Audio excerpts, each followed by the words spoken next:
E agora?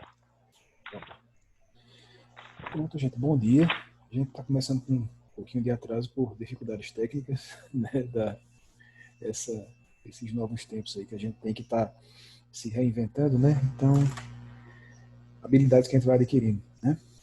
Meu nome é Victor, tá? Para quem não me conhece ainda, eu sou médico, médico do trabalho e médico de família e comunidade também. Atualmente eu sou servidor aqui do município de Juazeiro, eu sou médico do trabalho do Centro de Referência em Saúde do Trabalhador, Sereste, né? Sou médico perito na Universidade Federal do Cariri também e médico coordenador do PCMSO. A gente vai aprender direitinho o que é isso hoje, PCMSO, quem ainda não sabe, que é o Programa de Controle Médico e Saúde Ocupacional Ocupacional.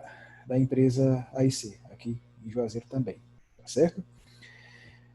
Deixa eu abrir aqui a apresentação e compartilhar com vocês, para a gente não, sem mais delongas, né? Esse aqui eu quero compartilhar. Deixa eu abrir, deixar aqui ela.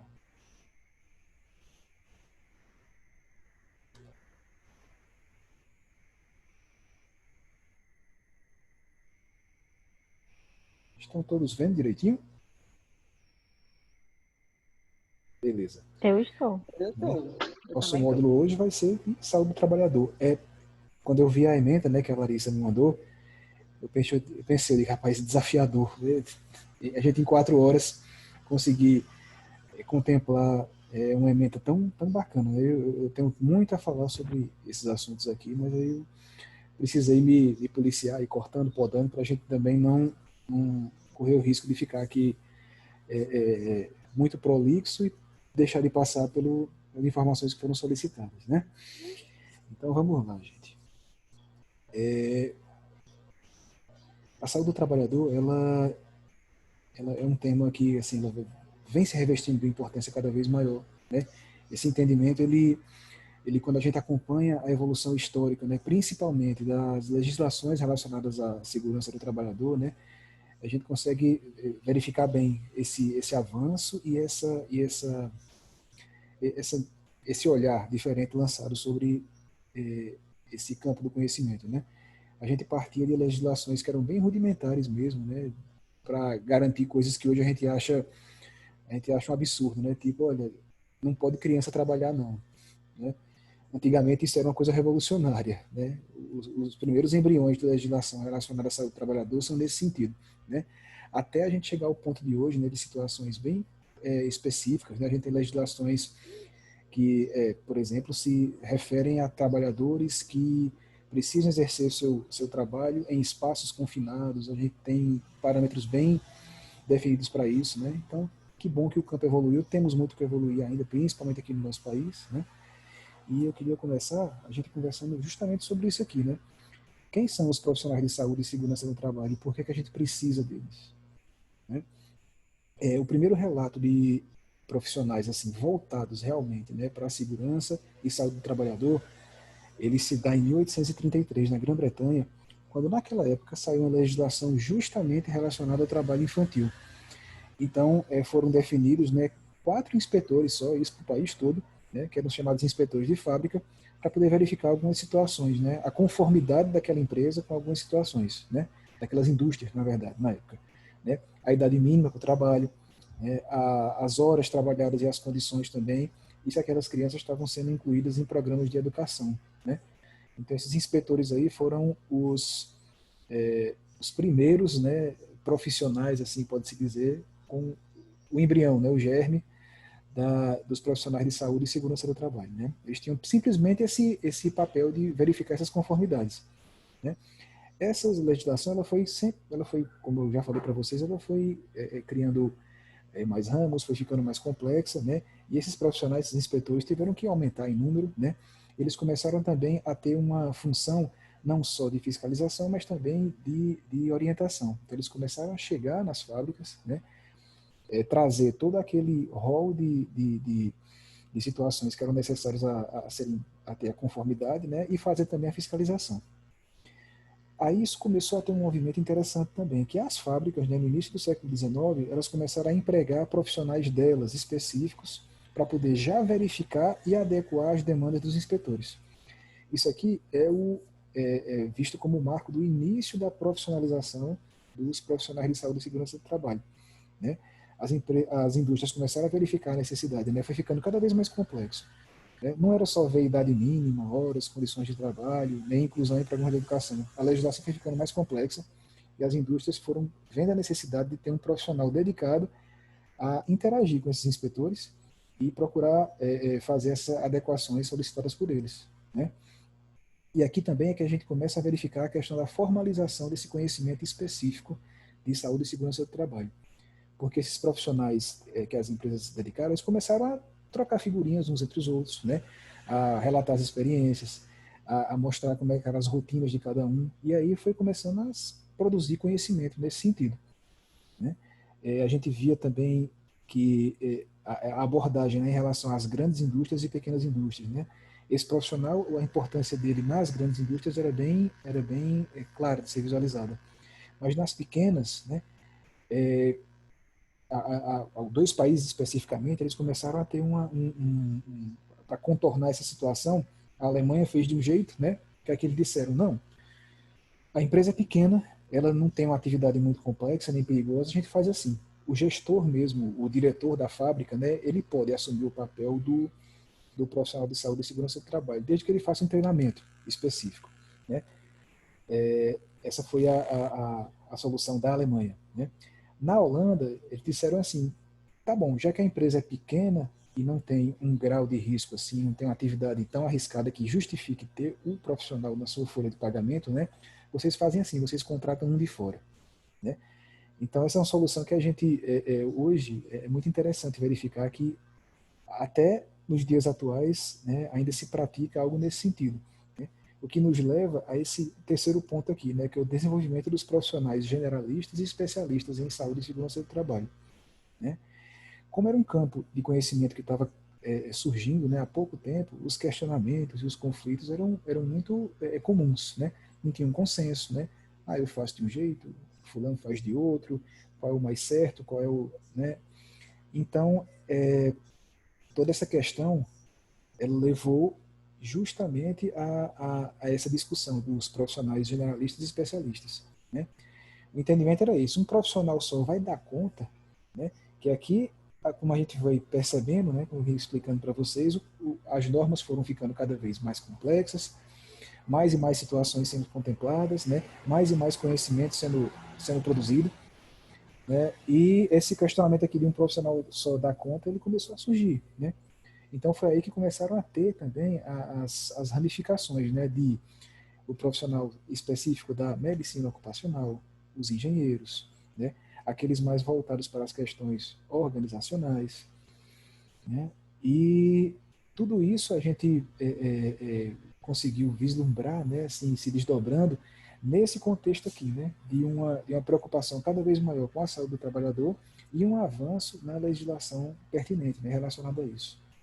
Eles pensavam, poxa, como é que a gente divide isso? Como é que a gente divide esse campo de conhecimento, né? Então, o entendimento é que, assim, que inclusive ele persiste até hoje, né? A existência do profissional generalista é muito importante, né? E aqui a gente faz como se fosse um paralelo, né? É uma analogia que eu vou fazer que ela me é muito familiar e eu vou explicar para vocês, eu acho que vocês vão compreender também. A gente, em medicina, a gente tem alguns profissionais que são generalistas, né? Eu, como médico de família, eu sou um médico generalista, entendeu? Então, a intenção é que o médico de família ele tenha um conhecimento amplo, né, da maioria das situações que podem afligir um ser humano, mas ele vai precisar, né, em alguns momentos, né, aprofundar-se em alguns pontos, em algumas situações mais complexas. É nesse momento que a gente precisa do apoio dos colegas que não são generalistas, mas são especialistas. Então, o raciocínio aqui era o mesmo, né? Era interessante ter na indústria um profissional generalista que entendesse todo o processo, como se dava, mas ele também ia lançar mão desses profissionais mais específicos, né? Relacionados à engenharia, relacionados à saúde, relacionados à organização, certo? Aí, olha só, deixa eu passar aqui. Então, como é que ficou essa questão dessa divisão, né? Os profissionais generalistas, né? Eram dois papéis que foram enxergados em relação a isso. Um que está na seara mais técnica, né? Que é se preocupar com questões táticas, comportamentais e tecnológicas relacionadas aos locais de trabalho. A gente consegue fazer um paralelo desse profissional aqui, hoje, mais ou menos com o técnico de segurança do trabalho, certo? Ele é um profissional generalista, né, que vai ter uma visão geral que vai abranger essas questões mais executivas mesmo das tarefas, sabe? As questões táticas, né, tecnológicas que são relacionadas ao local de trabalho. E o outro profissional generalista importante da gente ter é o que vai estar no nível da gestão estratégica. Esse ele vai manter o foco dele em questões organizacionais. Então esses papéis foram se desenhando, né, e a gente tem herança disso até hoje, né, dessa divisão meio de tarefas, né? E os especialistas, né, quando é necessário lançar a mão, aí começaram a surgir, né, os profissionais de higiene ocupacional, de medicina ocupacional, enfermagem, saúde ocupacional, fisioterapia, ergonomia, engenharia estrutural, de análise de riscos, né? Então isso aqui, gente, é meio que um panorama de como se deu a gênese, né, de qual é a importância desse profissional dentro da organização, dentro de uma empresa, dentro de uma indústria. Tá? Isso aqui, esses papéis foram se desdobrando com o tempo, né, e conforme a necessidade e o surgimento de legislações mais específicas. Certo? Pessoal, eu tô assim, talvez eu esteja com um ritmo um pouquinho mais rápido, porque eu fiquei preocupado com o tempo que a gente perdeu agora, né? Mas, por favor, se precisar me interromper, falem, tá bom? Que a gente volta e explica mais alguma coisa, tá certo? Eu também tenho a tendência a falar um pouquinho baixo e meio enrolado. Se não tiver bom, também falem, tá bom? Que eu melhoro mais aqui. Certo. E aí, gente, falando agora da gestão em saúde ocupacional. Qual a importância disso? Né? A gente consegue trazer essa resposta a essa pergunta de uma maneira bem objetiva, né, e clara. Né? A gente precisa de ambientes de trabalho saudáveis. Entendeu? Então, a gestão em saúde ocupacional ela vai proporcionar, né, os parâmetros necessários a gente ter um ambiente, né, minimamente saudável para que os trabalhadores possam exercer as suas funções. O trabalhador saudável, ele produz mais, produz melhor, ele se afasta menos, né? Ele tem aposentadorias precoces indevidas também em menor número, né?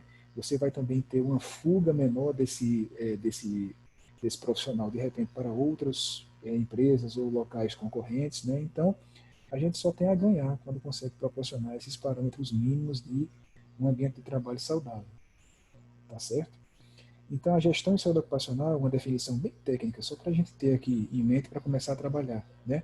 São as regras, ferramentas e procedimentos que visam eliminar, neutralizar ou reduzir lesões e danos decorrentes da atividade laborativa.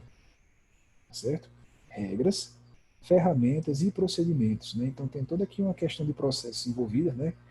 Que a gente tem que ter noção, que visam eliminar é o ideal, neutralizar, né? A gente tem um nível um pouquinho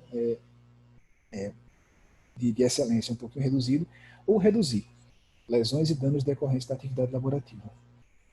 A gente hoje, a tendência é de lançar um olhar de gestão em saúde ocupacional junto dos sistemas de gestão de qualidade, né? Os conhecidos ISO, né? O ISO 9001, gestão da qualidade, tem o ISO 14001, que é o de, se eu não me engano, que é o de gestão ambiental, né? Então, a tendência, a visão que eu quero trazer para vocês hoje de gestão e saúde ocupacional, eu não quero que ela esteja, eu preciso que ela esteja, ela não pode estar indissociada dessa questão de sistema de gestão de qualidade, porque isso é o que se faz hoje em dia, né? Essa é a tendência, isso é o que as empresas deveriam procurar, né? É esse tipo de certificação. Aqui a gente fala de algumas delas, né? A OSAS 18001, ISO 45001, que são as específicas em relação à saúde e segurança do trabalhador. Né? A gente vai detalhar um pouquinho mais adiante elas, né? Mas a OSAS ela está já numa fase de transição, que eu não sei como é que vai se comportar agora, se tem algum cronograma diferente em relação à pandemia, né? Que a empresa que tinha a certificação OSAS, né? Ela teve um tempo, né? De 2018 até março do ano que vem, para fazer a sua transição e migrar para a ISO 45001, né? Que aí ela ia manter a mesma certificação de um local de excelência, né? Em saúde e segurança do trabalhador. Não sei dizer se esses prazos mudaram, né, em relação às questões da pandemia, né? Mas vou já falar um pouquinho mais sobre elas daqui a pouco. E quais são os principais objetivos, né, que a gente tem em mente quando está fazendo gestão em saúde ocupacional? Eu preciso, é interessante eu conseguir compreender esses 4 passos aqui. Antecipar os riscos a que os trabalhadores eventualmente estejam expostos, reconhecer os riscos quando eles estão presentes, avaliar esse risco, né, mensurar ele, dar uma magnitude a ele e, por fim, controlar esse risco. Né? Idealmente, pessoal, essa tarefa aqui, né, de antecipar, reconhecer, avaliar e controlar, ela deveria ser feita, né, nos passos realmente iniciais, né, do surgimento daquela indústria, organização, empresa. Né? E quando eu falo iniciais, é quando realmente assim, e a gente está levantando os muros do prédio, literalmente. Porque há riscos que a gente pode antecipar nessa fase ainda. Né? Quando a gente está com a planta do prédio daquela empresa, a gente já pode começar a trabalhar a antecipação de riscos, né? Para poder eu não ter que, lá mais adiante, né? Seria bem mais custo efetivo eu ter modificado o meu projeto ao invés de eu ter que lidar com esse risco lá mais adiante, certo? Então, quem trabalha com gestão em saúde ocupacional, é interessante que ele faça essa reflexão aqui, né? De que antecipar os riscos é o que seria o ideal, né? Mais uma vez que não foi possível antecipá-los, né? Reconhecer a existência deles, avaliar a sua magnitude e controlar esses riscos, certo? Eu vou só afastando aqui a tela para poder, para poder ir mostrando aqui as informações, né? Aí aqui ó, a gente já vai começando a falar nos termos da norma ISO 45001, né? ISO, pessoal, é uma sigla que significa, né, Organização Internacional para Padronização, né? E essa padronização é muito importante. Quando a gente fala que uma norma ela é ISO, né, ela foi feita, ela foi criada de uma maneira em que ela pode ser aplicada em cenários em todo o mundo, né, em diferentes empresas com diferentes atividades produtivas. Isso é que é o bacana da norma ISO, que a norma atual, a OSAS em vigência, ela não tem essa característica. Ela não foi feita por essa organização internacional de padronização. Né? Então isso já é já estou antecipando aqui uma das vantagens da gente usar a ISO 45001. Mas sem dar spoiler, que eu vou falar dela mais na frente. Né? Os principais objetivos, de acordo com essa norma, quando a gente está fazendo gestão em saúde ocupacional, são esses 3 aqui, pessoal. Primeiro, eu preciso atender à legislação relacionada à segurança e saúde dos colaboradores. Né?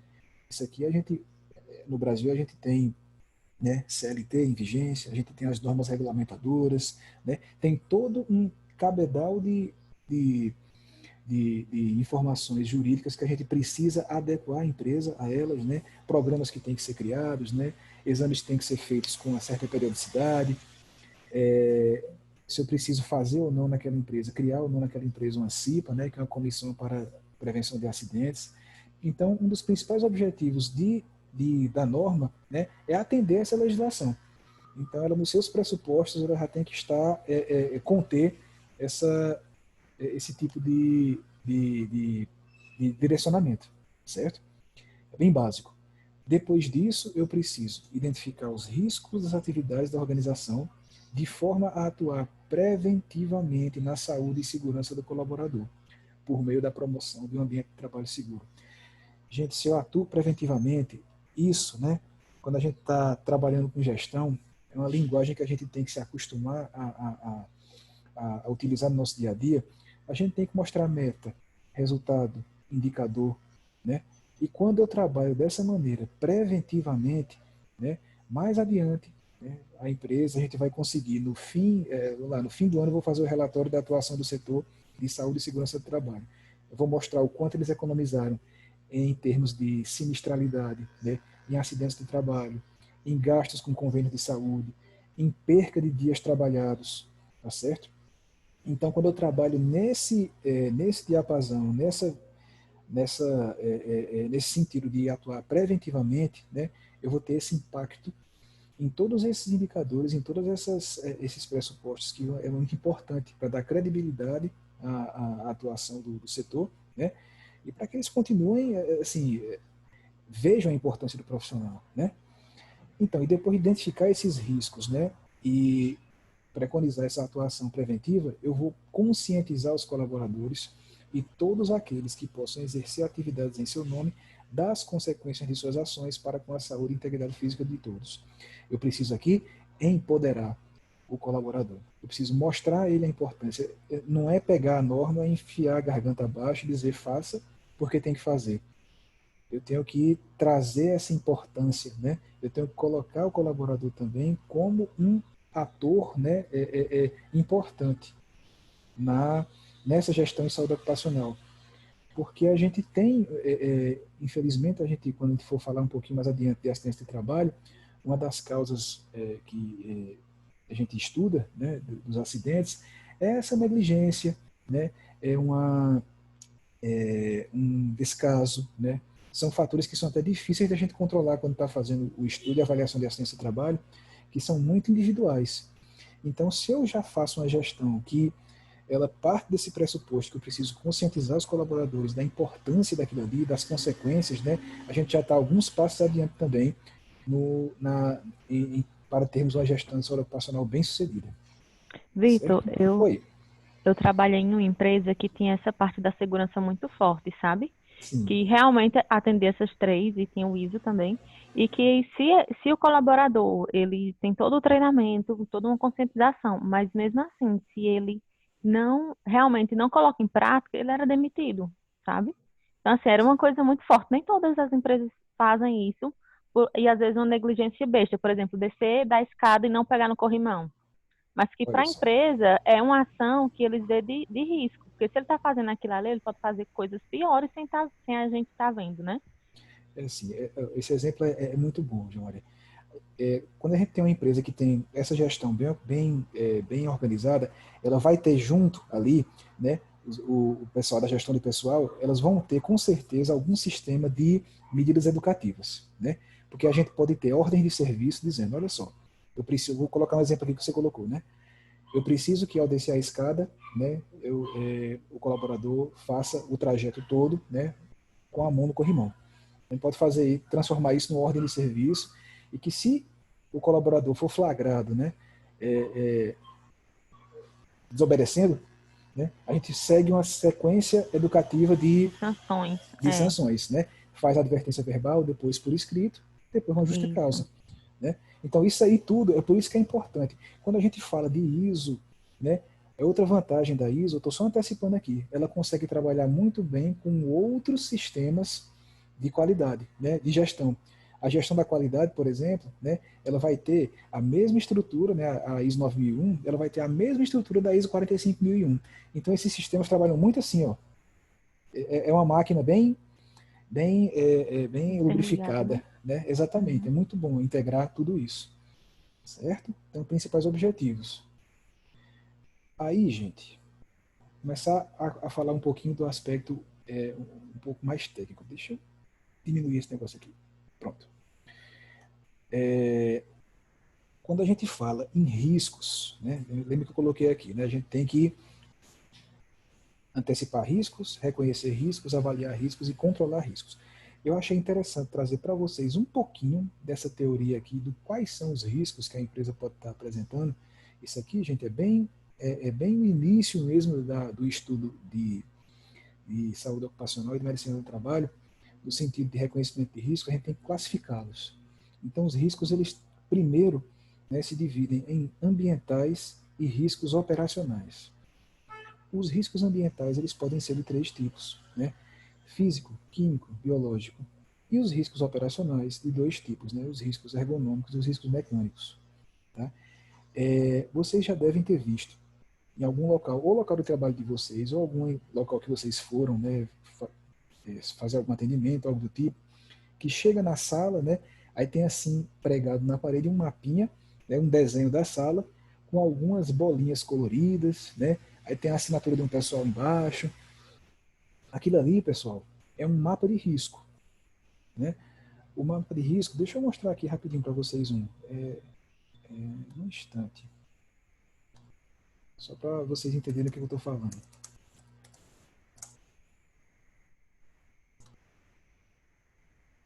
um desses aqui, ó. Deixa eu ver. Será que tem como abrir mais aqui essa imagem? Eu devia ter colocado aqui na apresentação e acabei não atentando. Isso aqui, pessoal, que eu estou falando. Vocês estão vendo direitinho? Aqui é a planta, A gente né? tá vendo só tua Tá apresentação. aparecendo, não. Tá não? Ah, é porque Não. acho que estava apresentando só a. Espera aí, vou levar lá para a apresentação. Isso aqui vocês estão vendo, né? Sim. Pronto, peraí. Deixa eu colocar aqui um slide a mais aqui. Aí eu coloco e falo do que eu tô me referindo.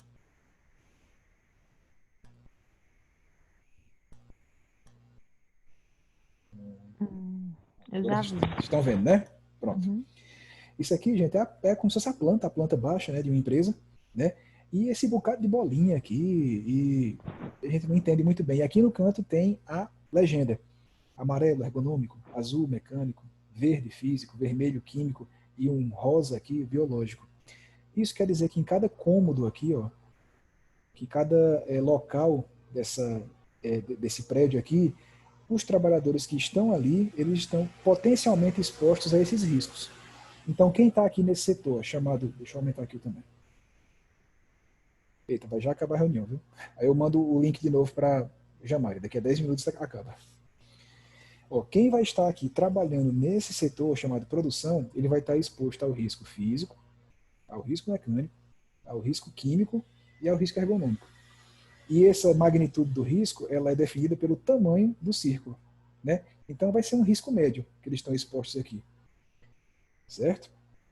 E o que são esses riscos, pessoal? Agora deixa eu voltar aqui para onde eu estava. Né? O que são esses riscos? Né? Os ambientais e operação. Olha aqui, detalhadamente. Riscos físicos, e essas cores aqui, pessoal, elas são padronizadas, né? Vocês vão encontrar, né? A não ser que alguma exceção, né? Mas quando você olhar o mapinha de risco e ver um círculo lá vermelho, ele vai se referir a riscos químicos. Né? Os riscos físicos, pessoal, são as formas de energia, que a gente costuma dizer assim, físicas, né? As ondas. Né? Quando eu trago exemplos, fica mais fácil de entender. Os ruídos, as vibrações, as radiações que são ionizantes. Essas radiações aqui, pessoal, são as radiações, por exemplo, de aparelhos de raio-x, né, de aparelhos de tomografia. Radiação ionizante é aquela que é capaz, que tem potencial de causar alterações nas células da gente, que podem resultar em alguns tipos de cânceres. Né? As radiações não ionizantes, né, são radiações que estão mais comumente presentes aqui no nosso dia a dia. Né? Por exemplo, a energia dos raios do Sol, né, é uma radiação não ionizante. Né? A presença das ondas do micro-ondas são radiações também não ionizantes. Né? Aí frio, calor, pressões anormais, quando a gente trabalha em pressões muito altas ou muito baixas. Né? Mergulhadores, por exemplo, trabalham sob a influência de pressões muito altas. Né? E também questões relacionadas à umidade. Umidade muito alta, umidade muito baixa.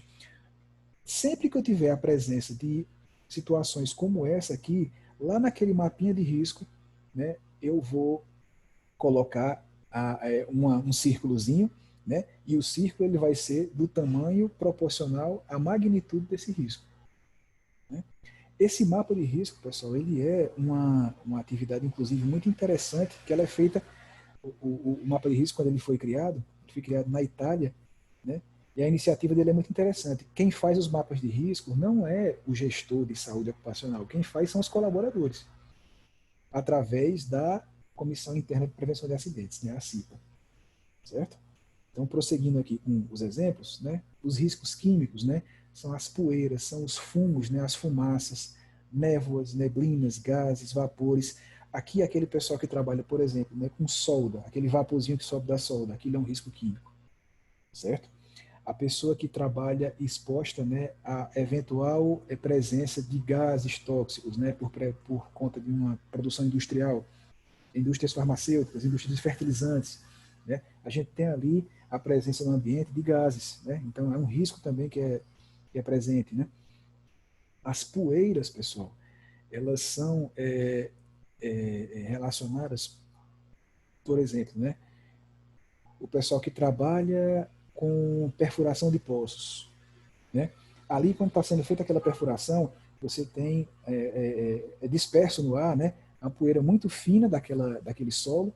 Ali contém compostos químicos como sílica, né? Que pode causar problemas pulmonares. Então, um exemplo, né, do trabalhador que está exposto à poeira seria esse que trabalha com perfuração de poços, né? Aqui, aí, no fim, ele coloca aqui todas as que pode contemplar, né? Substâncias, compostos ou produtos químicos. Então, o risco químico ele é bem abrangente também. O risco biológico, né, um risco que os profissionais de saúde estão expostos, né, com mais frequência, né? Aqui fica fácil a gente entender. Vírus, bactérias, protozoários, fungos, parasitas, bacilos, né? Isso aqui, se no exercício de sua atividade você tem contato, né, com esses micro-organismos, então esse risco também ele é assinalado, né? Os riscos ergonômicos, né, são relacionados à execução das tarefas, né, a posturas, né, ao mobiliário, certo? Então, o risco ergonômico também é um risco bem complicado da gente avaliar, porque, inclusive, as questões organizacionais, né, há quem defenda de ser incluída aqui no ergonômico, tanto que você vê aqui, ó, jornada de trabalho prolongada, trabalho em turno noturno, monotonia e repetitividade, né, imposição de ritmos excessivos, questões organizacionais entram aqui no ergonômico. A gente pensa logo naquela coisa da má postura, de levantar peso, né? Isso é ergonômico, é o básico do ergonômico, mas ele também transcende essa noção mais simples, né? A gente leva também a questões organizacionais que incluem os riscos ergonômicos. E o risco mecânico ou de acidentes, né? Aqui a gente vai falar geralmente da estrutura, né? E do estado de conservação dos meios de trabalho que a gente fala, né? De máquinas, ó, ferramentas, iluminação inadequada, má conservação do sistema de eletricidade, probabilidade de incêndios ou explosão, né? Armazenamento inadequado, presença de animais peçonhentos, isso aqui tudo são circunstâncias relacionadas ao risco de acidente, ou também chamado de risco mecânico, tá certo? Então, isso aqui pode soar demasiado técnico, né? Mas eu acho importante vocês terem pelo menos a noção de que existe, né? Que quando o profissional de saúde e segurança do trabalho fala em riscos, em avaliação de riscos, ele está se referindo a coisas desse tipo aqui. Para quando vocês forem conversar, terem ali um entendimento e estar falando um pouquinho mais perto da mesma língua, tá bem? Vitor, Aí, olha, alguém ia falar? falei, tu colocou que existe uma padronização em relação a essas cores, mas Sim, também lá no mapa a gente viu que existe círculos de tamanhos diferentes que dizem acordo ao tamanho do risco. isso, Existe exatamente. também esse processo de padronização em relação ao tamanho, ou Ao isso é feito tamanho. sim, ou isso é feito de acordo com a percepção desses colaboradores na empresa? É tipo assim, um diâmetro padrão, né? O diâmetro tal seria o do mínimo, o diâmetro tal do médio. Seria algo desse tipo, Ítalo? Algo, por exemplo, ó, Hum. a gente falando em riscos físicos e pressão de anomalia. Por exemplo, até determinado níveis de pressão a gente considera como mínimo, de tanto a Isso. tanto médio, e a partir disso aqui, grande risco. Claro, claro, pronto. Perfeito. Tem legislação para tudo isso, sabe? A gente trabalha com ruídos, por exemplo, né? Que é uma coisa que está muito no meu dia a dia quando eu trabalho com pessoal que são operadores de telemarketing, né? É feita uma aferição de ruído, tanto ambiental como também a aferição de ruído, onde é colocado um aparelho dentro da orelha do colaborador, aí você fecha o fone aqui em cima e ele mede a que nível de ruído ele está sendo exposto, né? Esse nível ele tem que estar abaixo de 68 decibéis. Se ele está abaixo de 68 decibéis, é uma exposição que é considerada normal e saudável. A partir de 68, a gente vai fazendo a gradação como essa que você falou, né? Olha, está 70, né? Então ele tem um risco, tem uma exposição mínima, né? Então, e tudo isso, existe uma norma regulamentadora que coloca esses parâmetros do que é grande exposição, do que é média exposição, do que é alta exposição. Então, é bem técnico mesmo, né? Essas situações são todas previstas. A questão da pressão anormal também. Quantos milímetros de mercúrio, quantos BAR a pessoa está exposta, tudo isso é colocado em lei também, né? É tanto que isso justifica a existência das normas regulamentadoras, justamente para especificar, né, situações como essa, questionamentos como esse seu. Porque quando você olha a CLT, ela vai dizer bem assim, olha, o trabalhador ele não pode ser exposto a ruídos excessivos. Estou dando um exemplo, não está desse jeito não. Aí a pergunta lógica, né, a seguir é: e o que é um ruído excessivo? Aí vem a norma regulamentadora e diz: ó, o ruído excessivo que a CLT fala é esse daqui. E coloca toda aquela série de informações técnicas a esse respeito. A gente hoje vai em mais de 30 normas regulamentadoras já. A gente tem normas que regulam trabalho em altura, trabalho com fornos, né, trabalho com vasos de pressão, trabalho em ambientes confinados, né, trabalho em câmaras frigoríficas. Então, tem especificidade para tudo isso, tá certo? Sim, continuando. Acho que a gente só tem 1 minuto, professor. Só um minuto? Pois então deixa eu criar logo, melhor, né? Vou encerrar esse, tá bom? E a gente cria o outro aqui. Deixa eu abrir aqui. Lembra de deixar salvo. Oi? Lembra de deixar salvo. Lembra de quê? Perdão, não ouvi. Salvar a gravação. Salvar. Ah, tá certo. Isso. Ei, eu acho que dá certo entrar pelo link, pelo mesmo link. Tá? Eu acho que dá. Vamos tentar aqui. Uma vez eu estava em uma aula e deu certo. Então não precisa fazer nada aqui, não? Né?